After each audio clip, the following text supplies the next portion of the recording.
Come in. Welcome. I'm E.G. Marshall, and perhaps you've come to look upon me as the master of the macabre, your escort into the eerie. And in all honesty, I can say that I am happy you have this opinion of me. I'll admit to an affinity for tales of the supernatural, and even a sneaking fondness for ghosts. Some ghosts, that is. I cannot say that I have liked every ghost I have met, because in my experience, there can be some very unpleasant ghosts. Our mystery drama, Voices of Death, was written especially for the Mystery Theater by Murray Burnett and stars Mandel Kramer and Ralph Bell. It is sponsored in part by Sign-Off, the Sinus Medicines, and Anheuser-Busch Incorporated, Brewers of Budweiser. I'll be back shortly with Act One.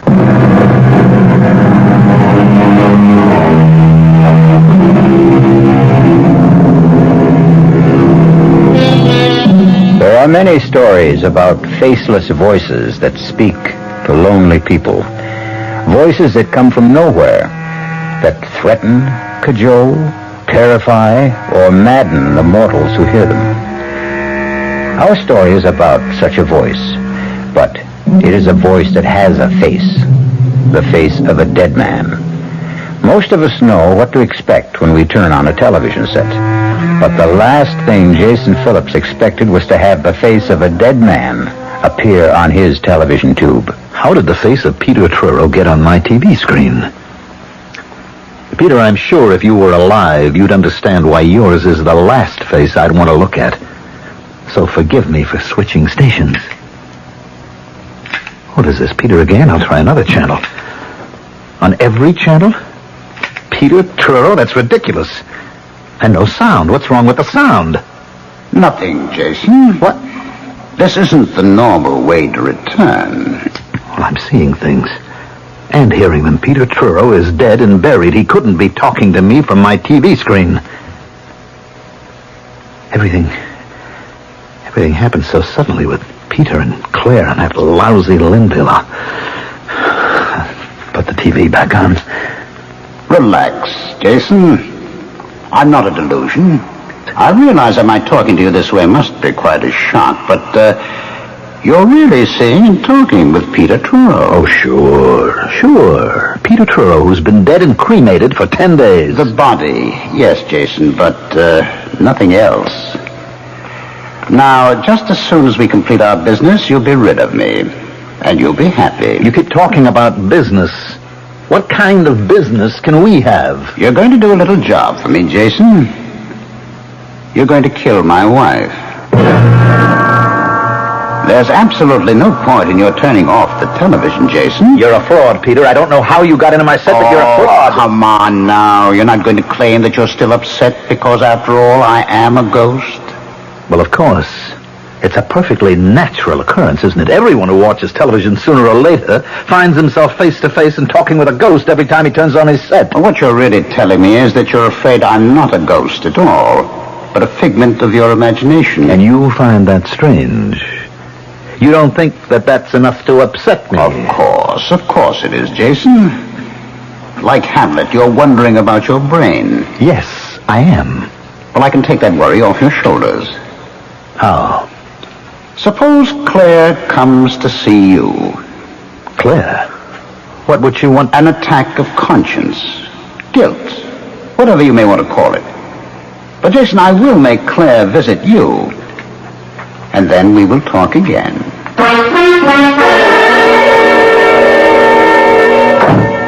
What in the world am I doing here anyway? Can you tell me, Jason? Putting on a marvelous act as usual, Claire.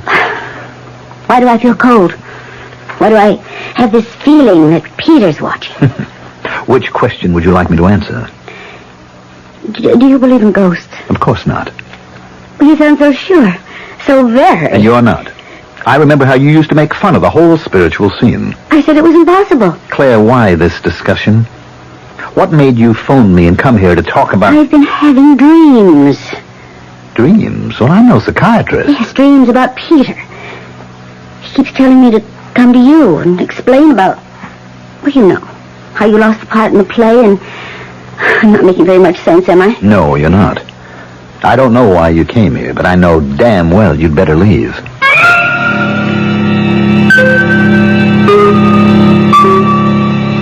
Are you convinced, Jason? Do you believe now that I'm a ghost? Well, you heard Claire. You know I sent her to you. So she says. I don't know whether it was smart to throw her out so abruptly. She may become suspicious. About what? About your wanting to kill her. You're out of your mind. You're crazy. Remember how you felt when Claire told you that she was replacing you in the part that I had picked for you in Cries of Dissent? Remember how you raged because you knew that Claire was throwing you out, not because of your lack of ability, but because she wanted the part for her lover, Edward Linville. You even threatened to kill her. I don't have to listen to any more of this. Right now, I could cheerfully have murdered you if you'd been alive. Hello. Jason, this is Claire. Darling, I do think you owe me some sort of explanation for almost throwing me out of your place a while ago. Claire, my love, the only thing I owe you is a punch in the mouth, and if you were a man, I'd be happy to give it to you. Are you going to be with us long, Mr. Phillips? Well, that depends. You'll find all sports and great weather at the Clarkstown Inn. You will be in 4:45. If there's anything you want, don't hesitate to ask. Now, before I call Alida, I think I'd better see if Peter is still with me. Here I am, Jason. You didn't think you could run away from me, did you? I wasn't sure, but I was hoping. I'm curious about one thing. Why did you pick this God-forsaken little town as a place of refuge? Because I happen to have been born right here in Clarkstown. Ah, then this is an attempt to recapture the safety of your childhood. That's very touching, Jason. I've had enough of you tonight, Peter. Time for me to do what I came here for in the first place. Talk to an old friend.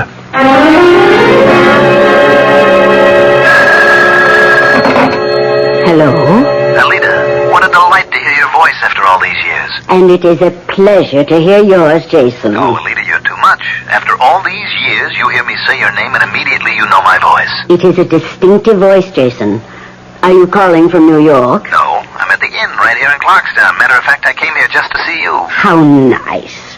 But, Jason, there's been a lot of years since we last spoke. And right now it's almost past my bedtime.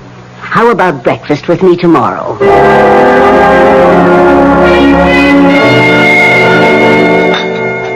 More coffee, Jason. No, thanks, Alida. Alida, I'm being haunted. I think I'm going crazy. I don't know where to turn or what to do. That's why I came to see you. Do you think you can help me? If you'll calm down, maybe. Well, you just don't know what it's like. And I can't find out unless you tell me. Do you know this ghost? Of course. It's the famous Broadway producer, Peter Truro. I read about his death. It was only a short time ago. That's right. And he's been after me for the past 2 weeks. How does this haunting manifest itself? Through television. Every time I turn on a TV set, it's Peter's face that appears. I can't get any other programs, just Peter Truro. What does he say to you? Well, that's what's got me scared. He's asking me to kill his wife. It frightened you, Alida. Why? Well, Jason, as I remember you, when you were a boy, you were not particularly psychic or even sympathetic to psychic phenomena. That's right. In order to help you, I must find out why the ghost of Peter Truro chose you as his instrument in the first place. Can you? I can try. But not this morning. Can you come back tonight for another seance? Like the one you remembered as a boy? That's why I came. I'll be here, Alida.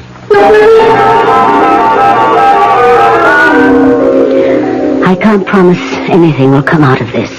I can't even promise to make contact. But if I do, you will have to keep absolutely quiet. Understand? Yes, I do. All right. Now, hold my hands. Tighter. Yes, that's it. The light is too bright. It hurts my eyes. I can't see. Better, yes. That's better. Now I see. I see you quite clearly. Jason, why did you do this? Just when we two were getting along so well, you went and brought this stranger in. Well, Peter, Jason, you must keep quiet. You promised. Let him talk for himself. We have some wonderful chats when we're alone. Jason is a friend of mine. He has asked my help. Why did you choose him to torment? It is I who am in torment. You must know that. It is I who cannot rest until a vow has been kept. What vow? The marriage vow. Has it not been kept? Did you not plight love till death do us part? No. Our vow was to remain faithful and loving forever. We changed the marriage ceremony, and the vow has not been kept. And I seek revenge. I will have revenge. I will. Alita, are you all right? Yes. Yes. I will be fine. Just give me a moment. You sure you're going to be all right? Yes, I'm sure about me. But I'm worried about you, Jason. I am not sure about you.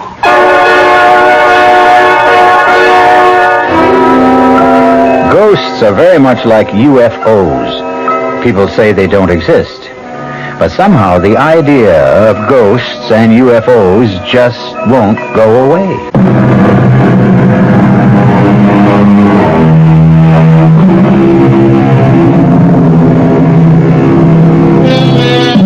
The question of whether ghosts can have anything to do with dreams is one that has occupied the thoughts of psychics since people first began to talk about ghosts. Jason Phillips was haunted by a ghost, not in his dreams, but one who took over his TV set.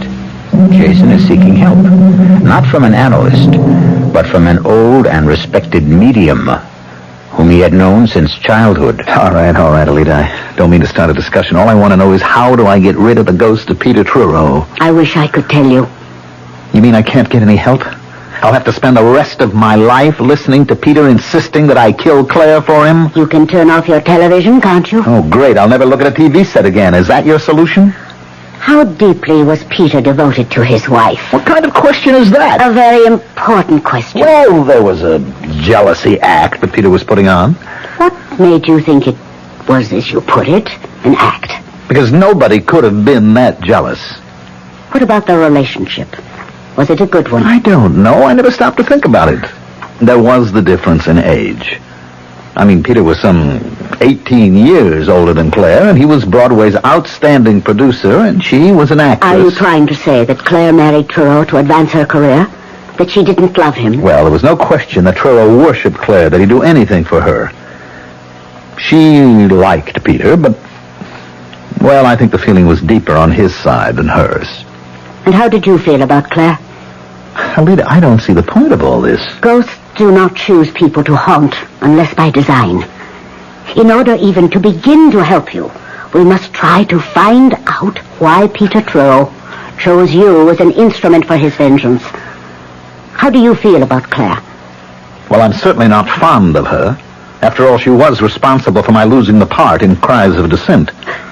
You wanted to kill her. Don't be ridiculous. You sound just like Peter. You won't admit it to yourself. But you're secretly delighted with the idea of punishing Claire Truro. And there is no way you can get rid of Peter Truro until you do. Welcome home, Jason. So nice to be back with you. Cut it, Peter. I liked your friend Alita. Oh, I'm glad. Well, now that your investigation has proved that I'm really a ghost and not something your imagination cooked up, we can get down to specifics about killing Claire. Now, let's get this straight. I evidently can't stop you from appearing on my TV screen. But I am not going to kill anyone. Not even Claire. I'll show you how you can get away with it. I'm not interested. What can you lose by sitting down and picking up a piece of paper and a pen? I don't know. Admit you're curious. All right, I'm curious. Oh, come on, Jason. You know we both burn for revenge. You because Claire fired you from Cries of Dissent to replace you with her lover, Edward Linville. Who is awful. Have you seen him? Oh, I don't have to. I know he's terrible. But he's playing the part. And he's sleeping with my wife, so, get the paper and pen, eh? All right. Now write the following. My darling, this should not come as a surprise, since we talked about your unfaithfulness. Now, wait a minute, Peter. There's not much more. Unfaithfulness many times. And you know that I said I would kill you. My dearest, prepare to die. And sign it, Peter.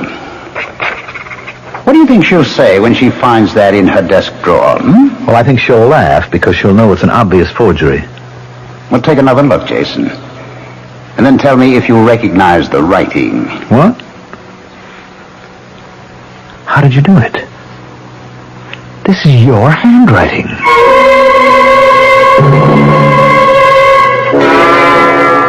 Please, Edward, don't make me look again. Darling, you must. This thing has gone too far for you to give in to it now. Now, please open the drawer. What if I find another of those horrible notes? You won't find any more. I've had the only key to the drawer in my pocket for the past 2 days. Oh, can't we just let it go for now? Open the drawer. Now, here's the key, darling. What was it? Another note. Another one. Well, that's impossible. Let me see. No, don't. It's impossible, you said. Impossible.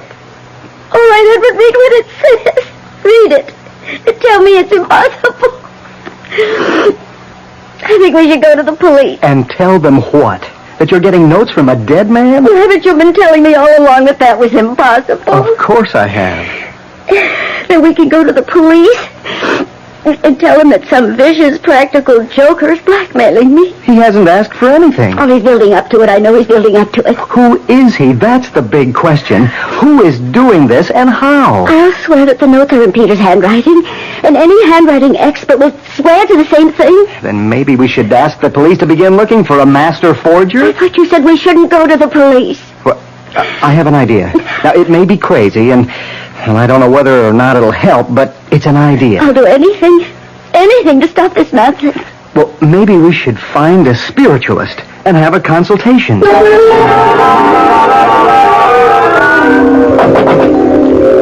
is it? Ed Linville. Well, if I say I'm surprised, I'm sure you'll understand. Completely. And I'm sure that you'll understand that I wouldn't be here in your apartment unless I thought it was very important. Granted. I'm here because I can't help feeling there's some connection between you and some crazy notes Claire's been getting. Notes? Don't think I understand.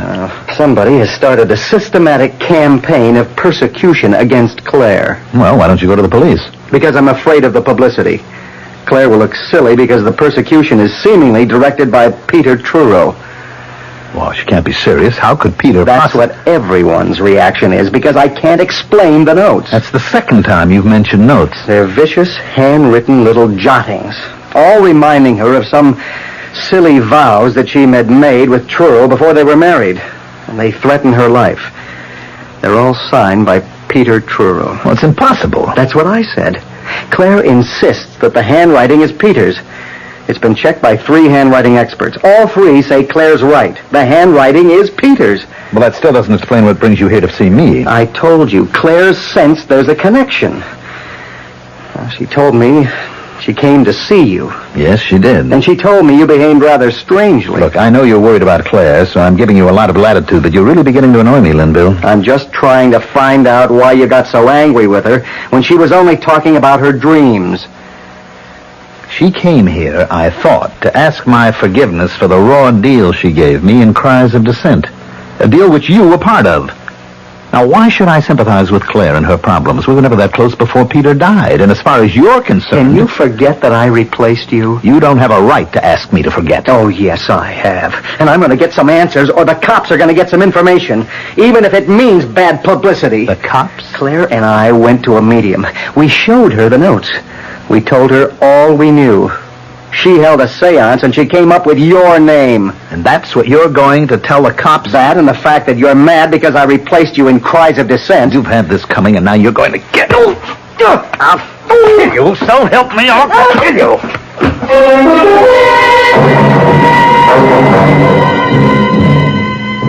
So, Jason, we made quite a spectacle of ourselves with Edward Linville, didn't we? How did that medium get my name? She must have been extraordinarily perceptive. You know that it was a she. You're in on this. Oh, really, Jason? You're becoming paranoid. Since I'm obviously depending on you to kill Claire for me, it would be extraordinarily stupid for me to have you suspected even before the crime. Nobody is going to be suspected because there isn't going to be any crime. Oh, your adrenaline's still working overtime because of that scrap with Linville. When you calm down, you'll realize what a fool you're making of yourself. No need to remind me. I realized that the minute Linville said he'd been given my name. What story can Linville take to the police? He can accuse me of writing poison pen letters to Claire. He can? On what evidence? The word of a medium? According to Linville himself, Claire had the notes checked with a handwriting expert who swore that the handwriting was mine. Now, how does that point to you? Why can't you leave me alone? Oh, come, Jason. You were having a ball with the notes and watching the effect they had on Claire? All right, I'll admit that, but writing nasty little notes is a lot different than killing. Well, of course it is. And you want me to guarantee that no one will ever connect you with the killing. That's what you really want, isn't it, Jason? Look, you're too smug for me to argue with. There's no point in any further discussion, so... Now, hold on a minute, Jason, hold on. I want to tell you how I can guarantee you're being in the clear. Like promising me you won't give the police my name. I offer you complete safety. How? A suicide note. Suicide? Exactly. Claire will commit suicide. Take an overdose of sleeping pills and leave a completely authentic suicide note to prove it. You mean you're really going to drive Claire to suicide? Don't you think Claire is the suicidal type? No. I agree. That's why we must have the note. Do you want to write it now? Are you out of your mind? Just write what I dictate. No way. We are going to say that she just couldn't stand the idea of betraying me and breaking her solemn marriage vow. Now, you're not going to mention me, are you? Well, of course not. Somebody will remember that the earlier notes dealt with me and Linville. That's why we'll just stick with her guilt about betraying me. You see how careful I'm being about involving you? Yes, but you want me to write the note. You must. I guarantee the handwriting experts will all swear the handwriting is genuine. In addition, it will be on her special stationery, of course. And how are you going to arrange that? You are. You are going to be invited to a party. A bash that Claire will be giving next week. And while you're there, I'll arrange to show you the room where Claire keeps her stationery and the desk. Oh, forget it. Haven't you ever heard of fingerprints? Mine will be all over the place. Pick it up, Jason. That's Claire calling with your invitation. Congratulations, Jason. You accepted Claire's invitation with just the right amount of reluctance. How did you know that Claire would call? Oh, you must grant me certain ghostly secrets of the trade. It should reassure you about our chances of pulling off a successful murder. I thought you said suicide. Yes, I did, but to be quite accurate, I should have said apparent suicide. We both agreed that Claire wasn't the suicidal type. Then what was all that talk about sleeping pills and a suicide note? Just talk? By no means. Well, she's not going to take an overdose of her own free will. That is where you come in, Jason. You'll have to see to it that she takes them. We'll work that out somehow. The devil we will. This is where I get off, Peter. I'm finishing with you once and for all, even if I have to smash the set. We're past that, Jason, old boy. What? Wait a minute. The set's off. I hear you. Why can't I see you? Of course the set is off, Jason. But now we have such a close relationship that I don't have to depend on a mechanical device to communicate with you. From now on, Jason, I'm your friend and faithful companion. Who was it who first said, with a friend like that, who needs enemies? Oh, well, it really doesn't matter. What matters is that a ghostly voice has taken control of Jason Phillips. All of us are driven sometimes by forces we don't clearly see or understand. But how many of you have ever obeyed the commands of a ghost? And what happened when you did? Don't answer that.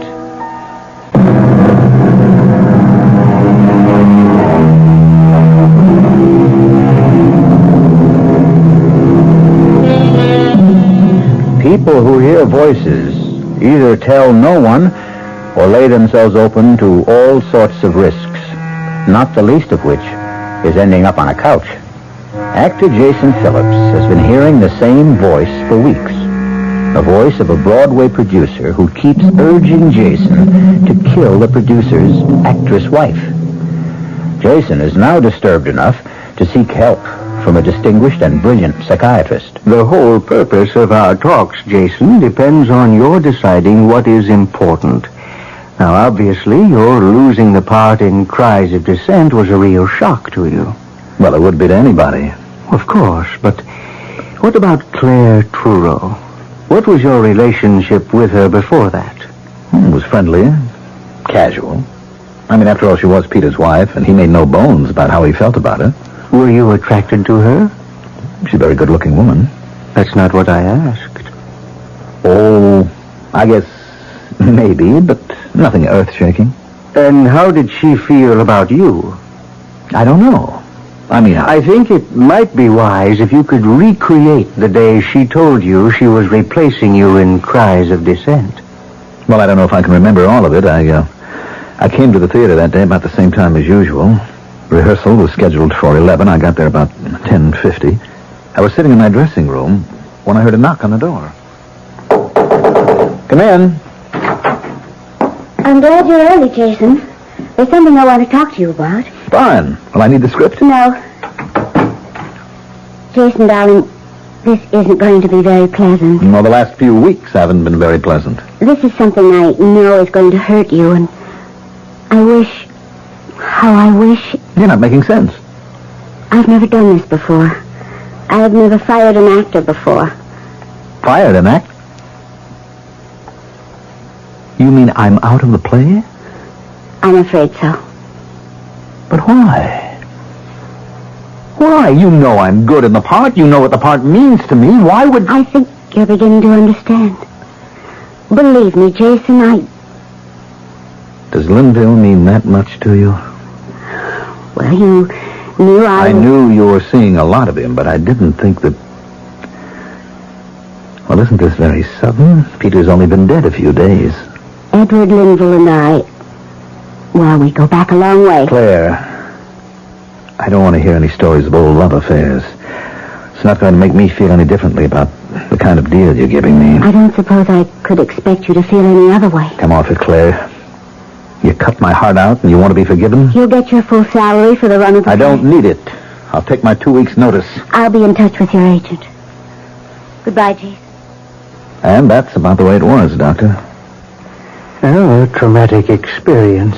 It has left a deep scar. Well, I knew that before I came to you. Now, help me. Well, the help must come from within you. You don't believe in this ghost of mine. Do you? We keep going around in circles, Doctor. Not quite. The first day you came to me, you wanted to know whether or not you could actually hear a voice and be perfectly sane. You remember I gave you an answer. Yes, you said it was possible. And then? Then I told you the voice I heard belonged to a dead man and asked if you believed in ghosts. And do you remember my answer? Yes, you said, for some people, ghosts are a way of life. That's right. Doesn't that apply to you? No, and I don't know anyone it does apply to. Doctor, if you're trying to confuse me, you're doing a great job. I'm trying to lead you to a conclusion. You'd only kill someone who did you harm? Does that seem so strange? Someone like Claire Truro? There you go again, Doctor, trying to prove something. Prove what? That I'd really like to kill Claire. Wouldn't you? Yes. Yes, I would. I'd like to get my hands around her throat. Yes, I want to kill her. What in the world have you done, Jason? Made a purchase, Peter. A mannequin. Don't you recognize her? Should I? Well, she's a lady very close to your heart. To me, she just looks like any other window dummy they use in dress shops. Ah, but this one is different, Peter. Don't you recognize your beloved wife, Claire? What kind of foolishness is this? Expensive, made-to-order therapy for a man who talks to ghosts. A ghost who wants him to kill his wife. Now, I prop Claire up here in the corner of this couch, and I hit her. And I hear again, and again, and again. You feel better? Much better, Peter. You see, I'm willing to admit to you now that I am aggressive towards Claire, and I would like to see her dead. That is progress. That's what my doctor says. Now that I've admitted the terrible thought and acknowledged it, I can get rid of my aggression. By hitting that department store dummy on the head? You go ahead and laugh. But it's going to work. Jason, over here. Oh, great party, Claire. Thank you, Jason. I want you and Edward to shake hands right here now. Of course. Go on, Edward. Go on, shake hands. Well, I think I made a fool of myself, Jason. Well, you don't have a monopoly on foolishness. I kind of lost my head, too. Well, it's all over now. And even though Edward said I shouldn't, I have to ask a favor, Jason. Go right ahead. Well, you know that little church around the corner from your apartment? You mean St. Anthony's? That's it. They have a theatrical about this time every year, and I've known Father Kinsolving for years and years, and, well, I always donate some costumes, and I was wondering if you'd be kind enough to drop them off for me. No trouble at all. I'd be happy to. You see, Edward, what you called my silly brainstorm turned out to be not such a bad idea at all. Welcome home, Jason. Did you enjoy the party? Matter of fact, I had a ball. I see you have the clothes with which you can dress that ridiculous dummy, so it looks even more like Claire. These are costumes that I have to give to St. Anthony's. Well, try one of them on the dummy. You'll find it will make your therapy more effective. Go on. I like that blue dress. Wait a minute. Did you have anything to do with this? Of course, I put the idea into Claire's head of asking you to deliver the costumes. I think it's going to please me to see a more lifelike Claire in your living room and give you a good deal more of satisfaction. All right, Doctor, I'll admit I do feel better. But all that pummeling and smashing at the model of Claire hasn't stopped me from hearing Peter's voice. Do you also see him? Only when I turn on the TV. I don't bother with that anymore. But I am still confused. You and I have these long conversations, and... You were about to say? Well, I don't know. There are too many things that can't be explained away because of my aggressiveness. Those notes and the fact that they were judged to be in Peter's handwriting. Which you've often seen enough on checks and letters. I'm not that good a forger. All right, Jason. What is the alternative? I don't understand. We've come a long way since you first came here. Let's assume that you didn't forge the notes. You know who wrote them, but someone else dictated them. And the same person guided your hand. Now, who could that person possibly be? I've been telling you, the ghost of Peter Truro. And this same ghost influenced his wife to give you costumes to deliver to a church or a theatrical. He says he did. This, then, is the alternative you must face. That there is a ghost. That he is the ghost of Peter Truro, and that he is haunting you. And that I believe in that ghost? Don't you? I'm afraid I don't have any choice.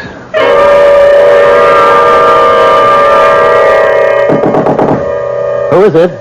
Alida. Oh, come in. Thank you for coming so soon after I called. I'd never forgive myself if I hadn't. Who's that? It's just a dummy dressed in Claire's clothes. You must get rid of it. Well, I will, but I asked you to visit with me. Get rid of it now. What do you want me to do, throw it out the window? It doesn't matter. Don't you realize how dangerous it is for you to have her here? Oh, come on, Alita. It was my doctor's idea. He said I could use the dummy to take out my aggression. Indeed. And where did you get the clothes? Claire gave them to me. Does she know how you're using them? She gave me a lot of stuff to give to a church theatrical. I kept this one dress out. Are you so friendly that she would ask you to do her a favor like that? Look, I'm afraid I've gone as far as I can with the doctor. He feels that it's all my subconscious. My urge to kill Claire that accounts for everything. Your wish to kill Claire does not mean there are no ghosts. There's evil all around you. Either you or Claire must leave New York. I don't see how running away will get rid of Peter. I'm not so much concerned now with your getting rid of Peter as I am with saving your life. You really mean that, don't you? You're really frightened. There was only one other time in my life when I've been this frightened. When was that? No. Now, Jason, please come away with me. Come back with me to Clarkstown Until? Until the restless thirst for revenge has left the ghost of Peter Truro.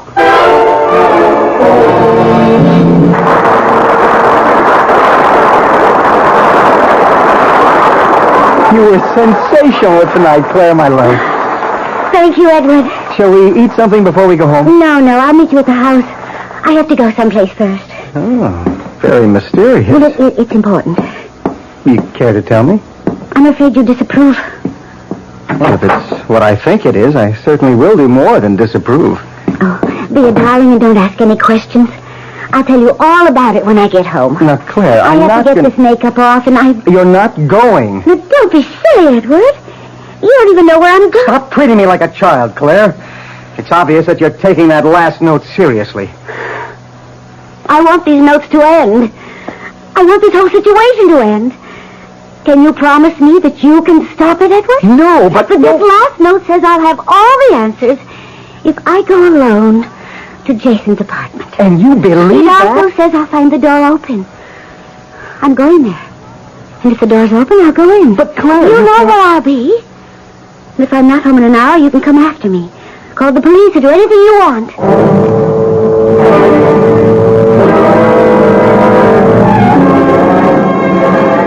Oh, darn, I just remembered something, Alita. What? I left something important in the apartment. But, Jason, our bus leaves in half an hour. You promised to go home with There's me. plenty of time. My apartment's only a short distance. I'll grab a cab, be back in plenty of time. Meet you at gate number 5. You're doing the right thing, Jason. I promise a stunning surprise awaits you in your apartment. And after tonight, it will be all over. You'll like what I've done with the mannequin, Jason. That's a promise.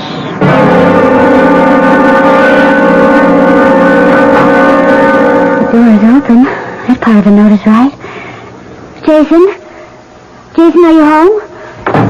Oh, darn. Oh, where are the lights?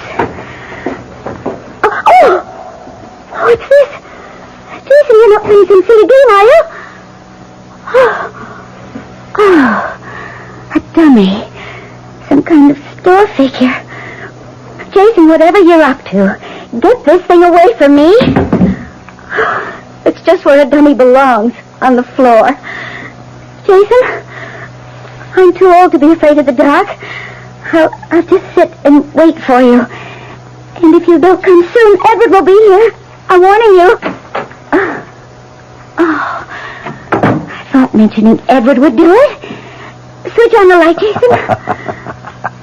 Oh, Peter, this is what your surprise is. You've made the mannequin talk.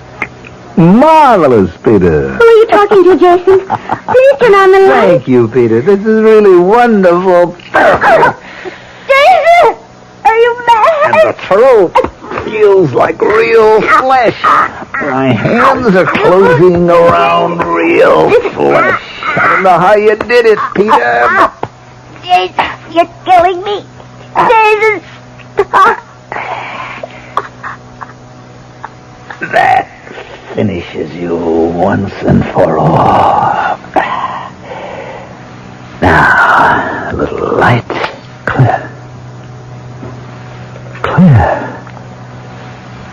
It's really clear. Of course, Jason. I've kept my promise and you've done the job. Now you're rid of me forever. Goodbye, Jason. Clear. Claire, I've really killed you. No. No. Oh, no!